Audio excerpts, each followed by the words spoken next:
Aê pessoal, tudo certo? Na última aula, estão lembrados? Nós falamos de campo elétrico. Começamos ali a noçãozinha de campo elétrico. Para quem não está lembrado, falamos de carga elétrica e essa região aqui ao redor de uma carga. Fizemos uma analogia com o campo gravitacional e aí chegamos na equação de campo elétrico a partir da força elétrica. Comparamos força elétrica entre duas cargas com a equação que conseguimos e chegamos à equação do campo elétrico a partir da carga que gera este campo. Falamos também sobre campo elétrico gerado por duas ou mais cargas no espaço. Estão lembrados? Vetores, fizemos essa... assiste a aula lá, tá legal, tá bacana, beleza? Agora, para dar continuidade, já que o tema é um pouco extenso, nós vamos falar sobre linhas de campo elétrico. Então vamos lá, se eu tenho uma carga positiva aqui, ó, a carga positiva, não sei se você lembra, mas a gente adota, né, que esse campo elétrico E tá aqui, ó, certo? Né? Nessa direção e nesse sentido. E aí, se a gente tiver uma carga negativa, a gente adotou o quê? Que essas linhas têm o sentido contrário aqui, ó. Mas na verdade, isso aqui só mostra para nós o seguinte, que essas linhas aqui, ó, se conectam. Ó. Certo? E que essas linhas de campo, elas têm uma grande importância quando a gente analisa as cargas. O que essas linhas de campo são?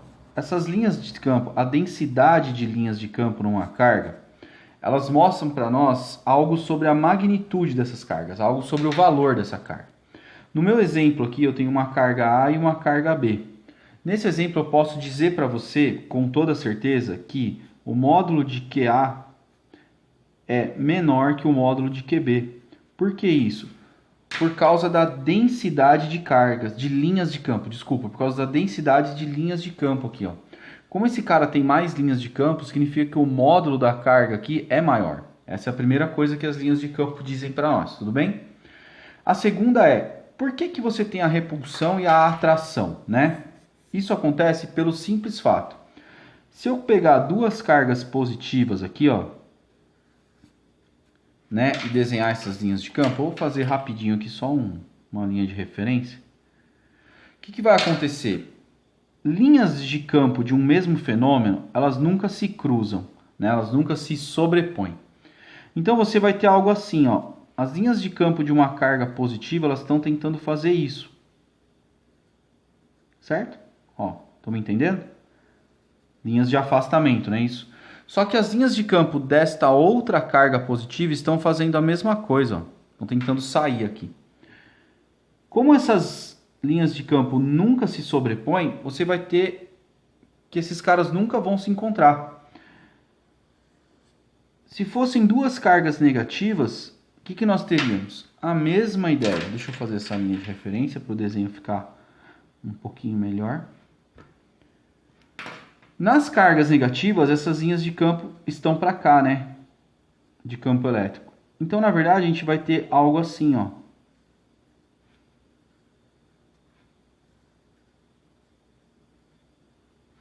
Com a mesma ideia. Como essas linhas, geralmente, né, eu faço um experimento em sala de aula que é com a limalha de ferro, que mostra exatamente essas linhas de campo para nós. Então você tem a questão da repulsão, esses caras nunca vão se sobrepor, nunca vão encostar um no outro, por isso você tem a ideia da repulsão. Ambos os casos aqui nós temos uma repulsão, e nesse caso nós temos uma atração, certo? Essas linhas estão se conectando aqui, ó. Tudo bem? Essa é a primeira coisa que a gente tem que dar uma olhada. E depois a questão da densidade de linhas que diz para nós qual carga é maior. Quanto mais linhas de campo eu tiver nessa região, significa que maior é o módulo daquela carga, tudo bem? Mais alto, né, o valor daquela carga. Fechado? Tudo bem? Tudo tranquilo até aí? Partindo daí, a gente tem o seguinte, se eu tenho, então, uma carga qualquer, vou colocar uma positiva. Como que está o campo elétrico, hein? Se eu pegar um ponto P aqui, ó, o campo elétrico gerado por essa carga está aqui. Então ele tem uma direção e um sentido. Se eu pegar um ponto Q aqui um pouquinho mais afastado, esse campo elétrico é um pouquinho menor, né? Não sei se vocês lembram. Se eu quiser calcular esse campo, E é igual a K vezes o módulo de Q dividido por D quadrado. Portanto, quanto mais distante você tiver da carga, menor vai ser a intensidade do seu campo elétrico. Se eu tenho um ponto aqui, ó, bem perto dessa carga, meu vetor campo elétrico vai estar um cara assim, ó, mais intenso, né? Porque ele está mais perto, então ele vai estar aqui, ó. E1, E2 e E3. Tudo bem? Tranquilo até aí? Então, esses vetores têm uma direção e um sentido que eu preciso respeitar. Vocês lembram também que cargas positivas vão seguir essas linhas de campo. Carga negativa vão andar no sentido oposto a esse vetor. Vetor indução elétrica, certo? Beleza, até aí, tranquilo. Tá ótimo até então. Agora, o que acontece? E se nós falarmos sobre um cara chamado campo elétrico uniforme? Aquele desenho anterior que eu coloquei para vocês nos mostra que não existe uma uniformidade aqui, né? Em cada lugar que eu pego, o meu campo elétrico ele tem uma direção e um sentido. Ele só vai ter o mesmo módulo se ele estiver no mesmo raio aqui. Caso contrário, ele tem módulos diferentes. Então, é um campo elétrico meio bagunçado. O que seria um campo elétrico uniforme? Quando eu pego, posso pegar uma placa aqui, ó, eletrizar essa placa. E eu pego uma outra placa aqui.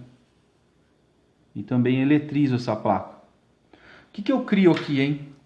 Se as linhas de indução numa região positiva são de afastamento, olha lá, ó. Você vai criar uma região aqui onde o seu vetor E ele sempre terá a mesma direção e o mesmo sentido, tudo bem para vocês? Sempre terá a mesma direção e o mesmo sentido. Assim eu consigo entender como que uma partícula vai se comportar. Isso significa que, se colocarmos uma partícula positiva, uma partícula aqui, Qzinho, positiva nessa região, o que essa partícula vai fazer? Lá da aula 1, nós vimos que partículas positivas seguem as linhas de campo. Então, essa partícula vai ficar submetida a uma força de origem elétrica, certo? Que vai ser calculada como Q vezes E. Tudo bem ou não?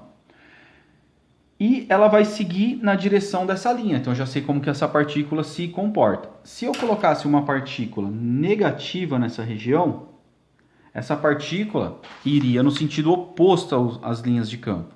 Estão notando aqui, ó?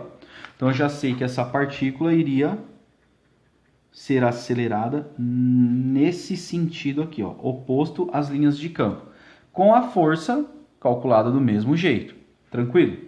Só que lá do primeiro ano do ensino médio, segundo a lei de Newton, o que você aprendeu? Você aprendeu que força é igual a massa vezes aceleração. Irmãos, mas força é força. Toda força gera aceleração ou deformação. Portanto, seja uma força de origem elétrica ou uma força de origem mecânica, digamos assim, a gente tem o mesmo efeito. Portanto, se força é igual a massa vezes aceleração e força é igual a Q vezes E, nós podemos dizer que M vezes A é igual a Q vezes E. Sendo assim, o que essa equação quer dizer para nós?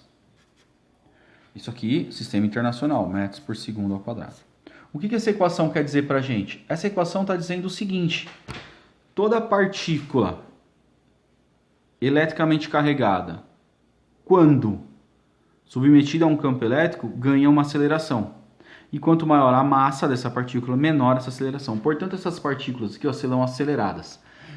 Novamente, se uma partícula é acelerada, quais as equações que você precisa para entender o movimento dessa partícula? Você precisa do movimento uniformemente variado. Ah, que delícia, hein? Certo? Portanto, essa partícula obedece às equações do movimento uniformemente variado. Só para refrescar a sua mente. V igual V0 mais A vezes T. V quadrado mais 2 vezes A vezes ΔS. equação de Torricelli. ΔS é igual a V0 vezes T mais AT², né? Sobre 2. Meu, muito simples. Nada que vocês já não conheçam e vocês podem aplicar aqui, junto com o conhecimento que vocês viram da primeira aula. Essa foi um pouquinho mais curta, né? Mas vai ajudar bastante vocês resolverem capítulos aí de campo elétrico. Fechou? Muito obrigado e vá para a quarentena escutando música boa. Um abraço, boa sorte.